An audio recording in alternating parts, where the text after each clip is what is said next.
My story is about family. I am from California, born and raised. My son became a Marine out here at Cherry Point. He called me, said, "Mom, I'm sorry. I'm not coming back to California. I love New Bern. I'm going to retire as a Marine and live my life out in New Bern." Oh my. So what do I do about that? I cashed out my retirement in 2019. I moved my 85-year-old parents that I am fortunate enough to still be taking care of. I had them sell their homes that they'd been in for 60 years. Oh my. We lived in paradise in California called Smoke Beach. That's where I was raised. It is not paradise anymore. They started doing this. You can't even see the ocean. Oh my gosh. Where I grew up, I raised 6 kids. 6 generations we've lived there. We came here, I talked them into selling their homes of 60 years. I went to Las Vegas, Nevada, where my biological father lived with my brother taking care of him. He lived in his home for 70 years. Talked him into selling it and coming here with us. Oh my. I moved my grandchildren here, 4 kids. I bought them all homes with my retirement based on what I saw in this park and all of you. Wonderful. And the historic town of New Bern. Since 2019, we have been to every community event that this park has held. Even my 85-year-old parents, my mother bedridden.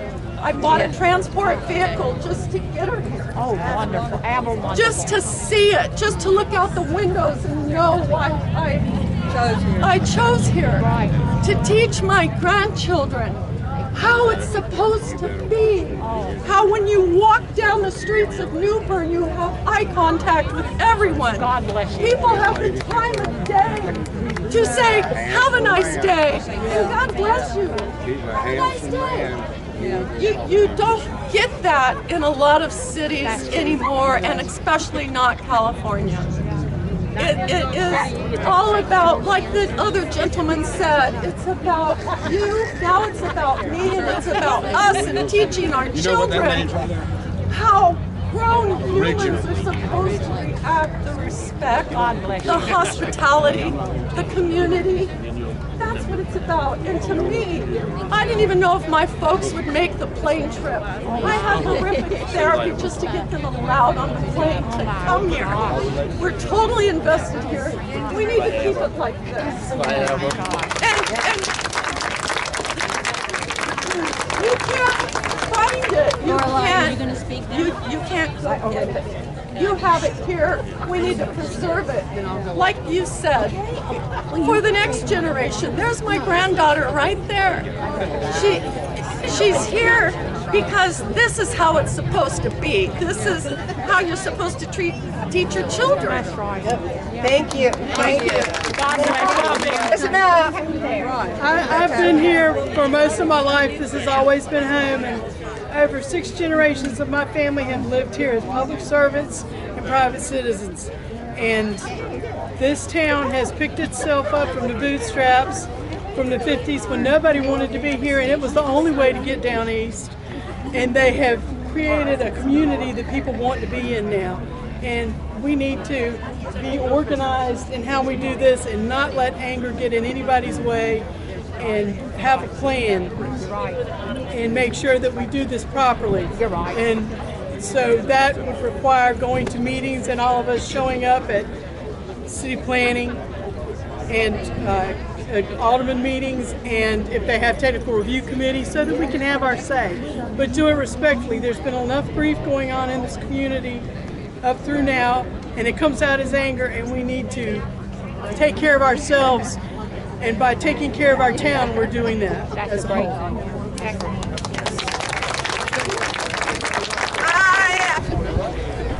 My wife and I grew up in Lancaster County, Pennsylvania. We raised our children in Lancaster County, Pennsylvania. And the town that we lived in a number of years ago was named the coolest small town in America. I went back there in September for my 50th high school reunion. It isn't cool anymore. We moved in 2010. I went into the ministry late in life. We moved to North Dakota. You haven't lived until you experienced 25 below with 45 below wind chills. My wife hated it for 6.5 years. She started looking for a place we could live when I retired. A couple of years ago when we were in Illinois, she started doing more research. She discovered New Bern. We made a trip down here just to be curious, just to be nosy. We drove into this park. My wife fell in love. She said, "This is where we're going to buy a house and live when you retire." And she couldn't wait long enough for me to retire. She still loves to come down and feed the ducks, which probably won't be able to be done if they put a hotel here, because you won't be able to park over there to feed the ducks. We bought a house down here, basically sight unseen. A real estate agent did a video tour of a house. We bought it. I never saw the house until 3 months after we settled, because I couldn't be here for settlement.